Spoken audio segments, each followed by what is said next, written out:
Good morning. We welcome you, your family, and your friends to Unity Spiritual Center, where we honor the universal truths in all religions and respect each individual's right to choose a spiritual path. No matter who you are and where you might be on your spiritual path, you are always welcome here. My name is Jane McLean, and I am the platform assistant. Today we have Reverend Pete Ray as our guest speaker and Four Calling Birds as our musical guests. Now, let's get centered before we say our 5 principles together. Take a deep breath in, and then let it out. God is good and present in all things. The holiness of God is my own true nature. I am creating my experiences by how I think. My thinking is guided by my daily affirmative prayers and affirmative actions. I follow and am sustained by these values in every way, every day. And today's Advent reading is Peace. Peace is a slumbering baby in the manger. Peace is deep security rooted in truth. Peace is knowing the universe supports me. Peace is holding to the truth of God's universal good. Peace is heaven made known on earth. We light the Advent candle for peace.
And now let's welcome Reverend Pete Ray. The subject I'd like to discuss with you this morning is thinking. Now, I want to begin with a question. Should we even be considering the concept of thinking in a spiritual setting? Now, many persons would say that that's just not the way it is, that we ought to be thinking more about faith or belief would be more appropriate in a spiritual setting. But in fact, I want to suggest to you that thinking is extremely important to both our spiritual life and our life in this world. Now, to understand Unity's perspective on thinking, you need to know something about Unity's history. Now, I'm not going to talk a long time about this, but I do want you to know a little something about Unity's history.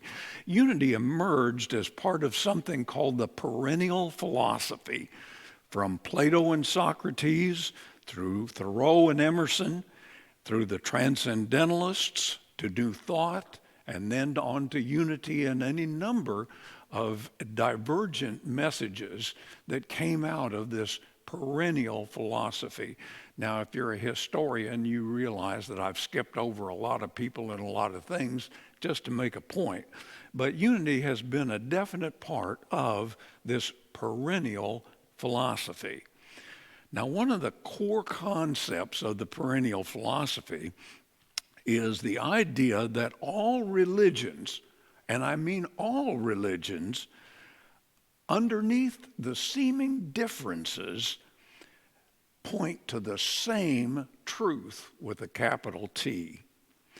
Now, in Charles Fillmore's book, Christian Healing, and Mr. Fillmore was the founder of Unity, and in his book, Christian Healing, he has 2 chapters on thinking.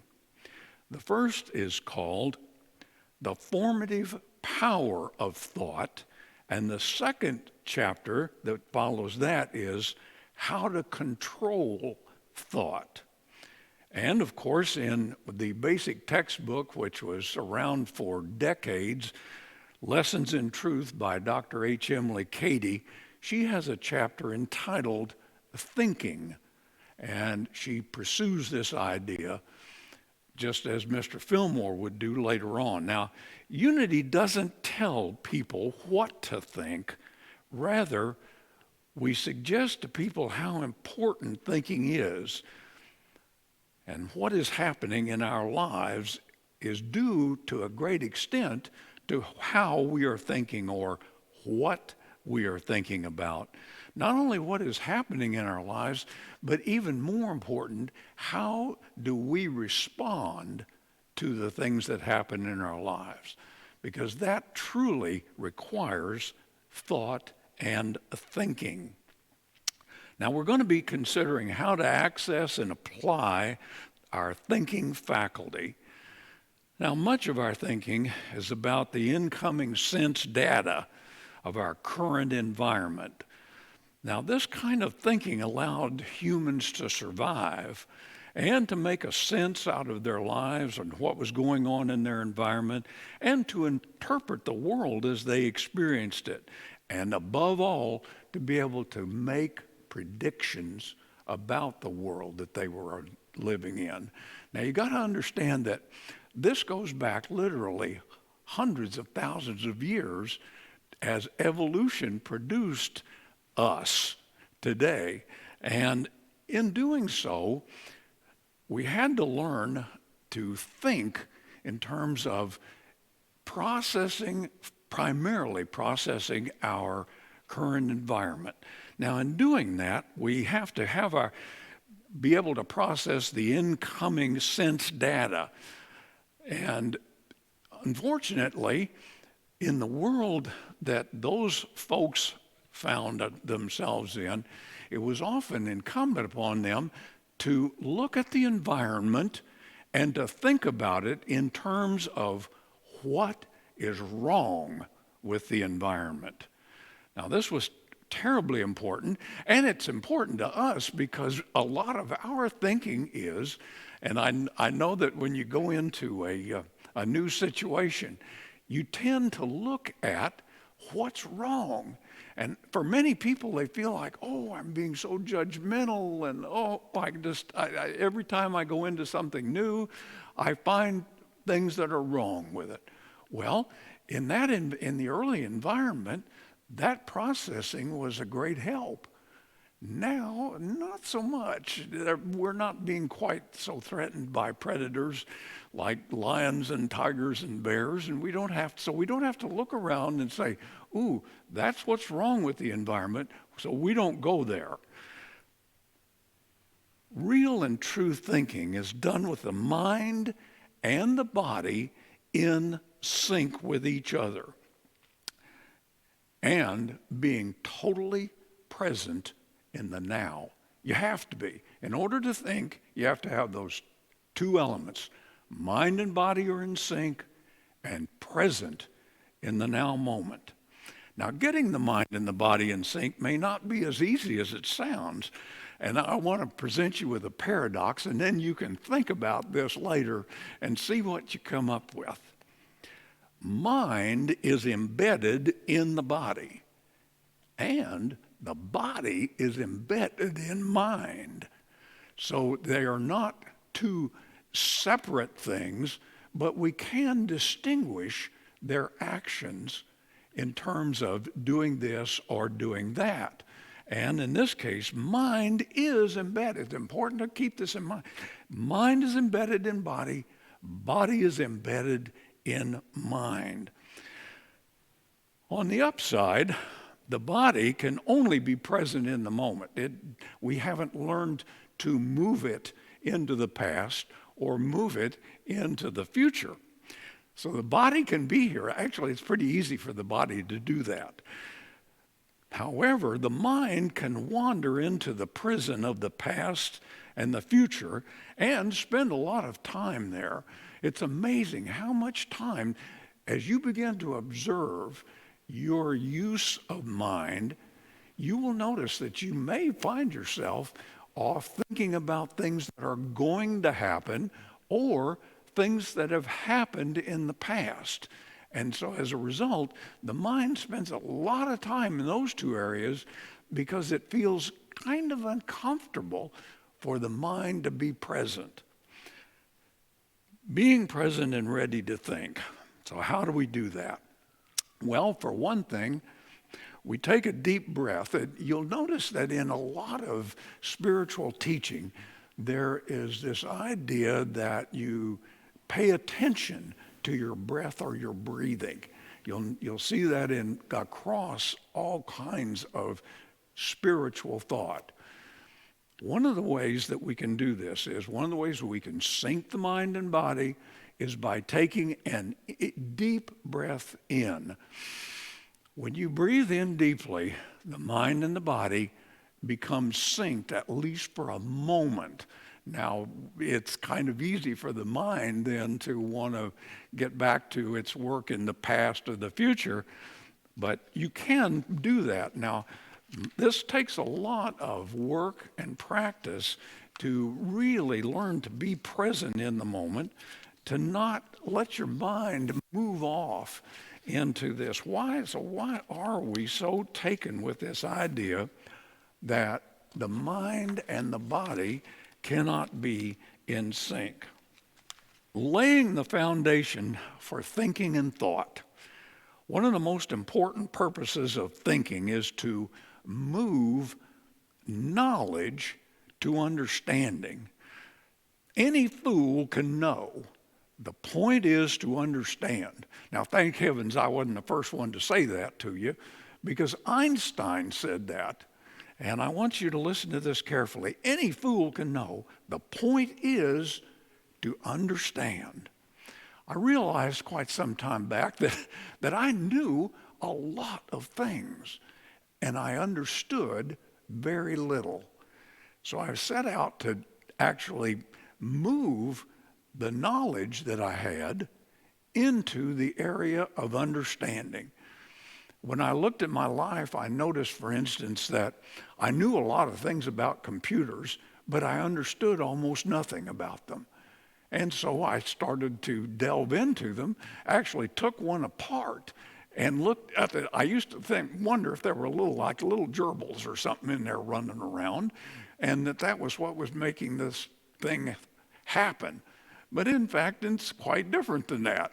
And when you understand what's going on in there in the physical sense, then you begin to understand the processes, and you can work with it better.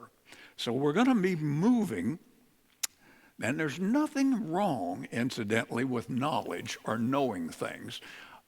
I'm a curious person. I just love to know stuff, and that's fine. So don't be put off by that. You don't want to stop knowing. You just want to be able to sort through what you know so that you can then decide whether or not you want to move it to understanding. Recently, I became interested as a result in being interested in computers. I became interested in something called coding. And I started looking into it, and I suddenly realized I'm not interested in coding. I don't want to know that. I don't want to know about that segment of computers. I just want to know how they work in other settings. So I just said, okay, fine, I know that, but I don't want to learn to understand. I don't want to take the time to learn to understand it. I'm more interested in understanding other things.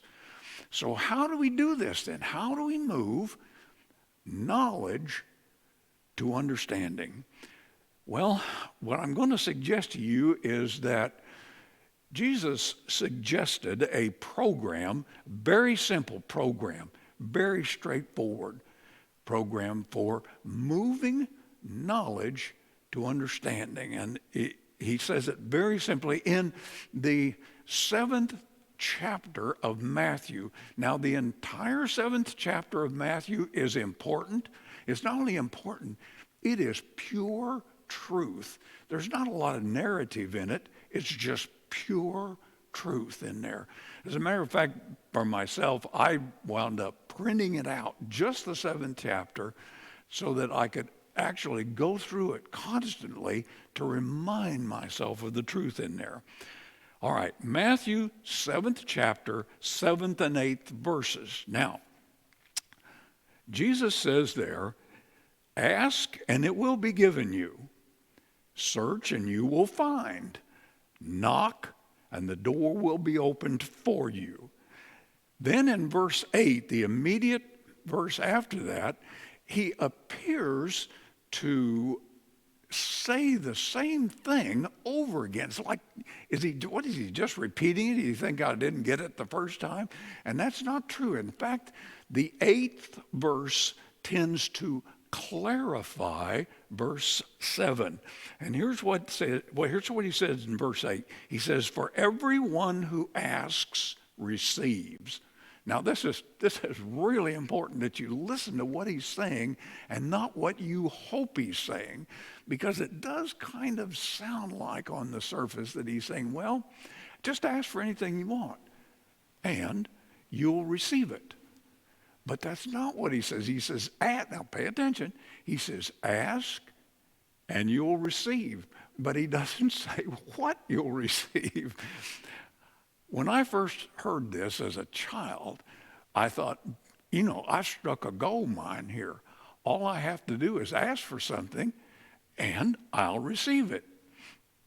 And then I discovered at one point in my life that I was asking for new cars. I love new cars. I still love new cars. But I had to move that knowledge that I love new cars to understanding about them, because oftentimes I got the new car, but I got more than that. I got the loan that went with it. Now, this is tremendously important. He says, ask and you'll receive. You do. No matter what, when you ask, you will receive. But you may not receive exactly what you think you've asked for. He also says everyone must search and they will find, and they must knock and it will be opened. Now, this will be important, and we'll get to that in a moment. But first of all, learning to think by asking. One of the questions that I learned to use for this is, how how am I to understand this? How can I understand this? That's what I'm asking for. I'm asking to learn how to understand, to move that knowledge that I have to understanding, or to release the knowledge and say, I'll set that aside because I'm not wanting to pursue that. So I need to ask that. How am I to understand? Now, what we receive then is the possibility to understand through developing a different perspective. And it is so important. You can understand things sometimes. You can understand people by just allowing yourself to see things from their perspective rather than trying to see it just from your own and interpret it in that way and then predict what they're going to do based on what you think or your perspective of what they're trying to accomplish. Really important. So ask for understanding, and you'll receive the opportunity to understand. And then he says, we can learn by searching. Now, what does it mean to search? Well, to search literally is defined as to examine closely, to examine carefully, and to establish certain facts. To search implies experimentation and personal experience. And without those things, it's extremely different to try to understand something from knowledge. Without the ability to experiment with something and personally experience it. Because once you've personally experienced something, you will then begin, you'll notice a new sense of understanding it when you've personally experienced it. So searching is the second point, and it is so very important that we get this. Sometimes we don't set a very definite goal about what we're searching for. And I used to wonder, why is it that sometimes I just don't feel comfortable setting a permanent goal or a definite goal? And then I began to realize when I began to check into this and try to move that knowledge to understanding about goal setting, I realized that when we don't have a very definite goal, we can't fail. It's that simple. People cannot fail when they don't set a permanent goal or pronounce a permanent goal for themselves. And it feels a little bit more comfortable. But in fact, if you are not absolutely certain about what you're searching for, it's highly unlikely that you're going to find it. It becomes almost impossible. So we want to set a definite goal about what we are searching for. Now, finding dimes and quarters may sound like an odd goal to set in life, but for personal reasons, I set that as a goal. And at first I wasn't finding many dimes and quarters because people don't just go around throwing them about actually, even though they're not quite so plentiful as they were. But I wanted to find dimes and quarters, and I was learning how to move this knowledge that I wanted to get dimes and quarters to an understanding about dimes and quarters. And I came up with size, shape, and shine.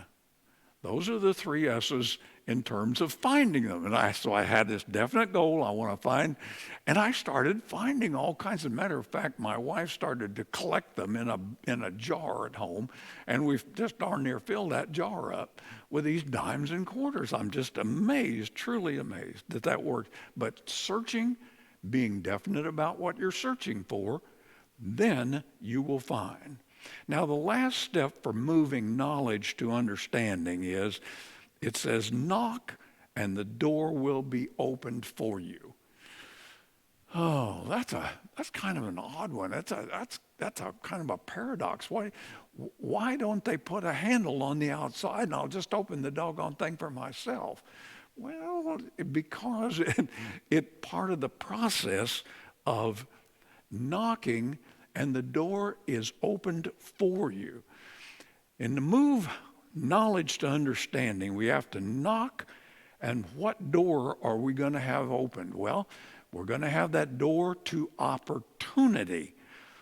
And when it's an opportunity, you need the door. The door will open itself. When you've received an opportunity, you've asked I want to understand this, what I know, you will receive an opportunity to do that. Now, the important thing is that door opens, and then you have to decide, do I want to go through this door and to move this knowledge into understanding this? Because I may have some experiences that may be a little uncomfortable for me. I may have to change my perspective about things in order to make sure that I use the opportunity correctly.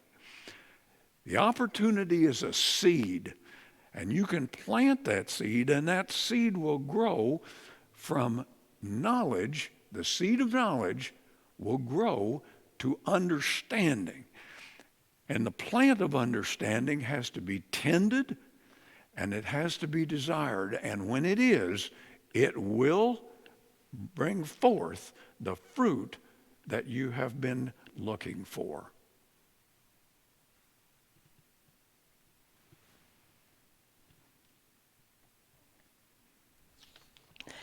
Thank you, Reverend Pete, for being with us today. You have given us a lot to contemplate about thinking. We have now reached the part in our service that we get to give to practice the abundance that we are. There are 2 ways that you can give. You will find that information at the end of the service. We are always grateful for your generous gift. As you consider your gift, affirm, I give freely and joyfully, for God is my source, and I have abundance in all areas of my life. Please say with me our offertory blessing. Divine love, as me, blesses and multiplies all that I have, all that I give, and all that I receive. And let's welcome our musical guests, the 4 calling birds.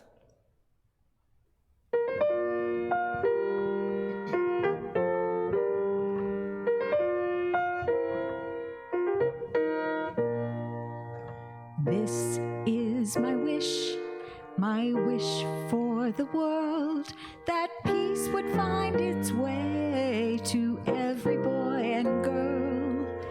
This is the time for harmony. Let love be the song that everybody sings. Fill the air with joyful noise, ring the bells and raise your voice. Let there be peace on earth, let there be peace on earth. Lift your light, let it shine, shine, shine, shine. Let every voice be heard, let there be peace on earth. I hear the sweetest sound, the sound of hope to come. Together we could bring goodwill to everyone. Let it start with you and let it start with me. Let every nation rise and sing this melody. Fill the air with joyful noise, ring the bells and raise your voice. Let there be peace on earth, let there be peace on earth. Lift your light, let it shine, shine, shine, shine. Let every voice be heard, let there be peace on earth. Let there be peace on earth, and let it begin with me.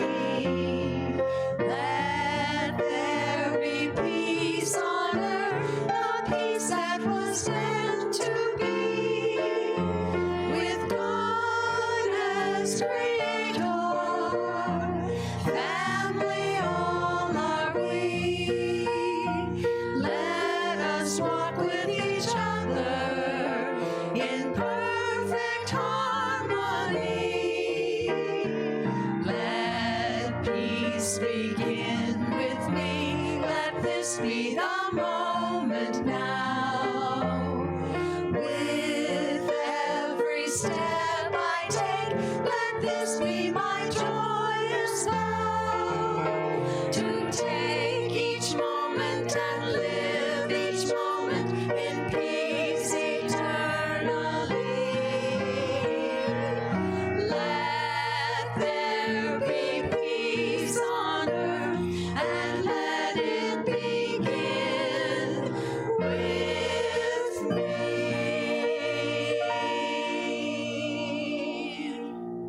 Let every voice be heard. Let there be peace on earth. Thank you so much. That was so beautiful.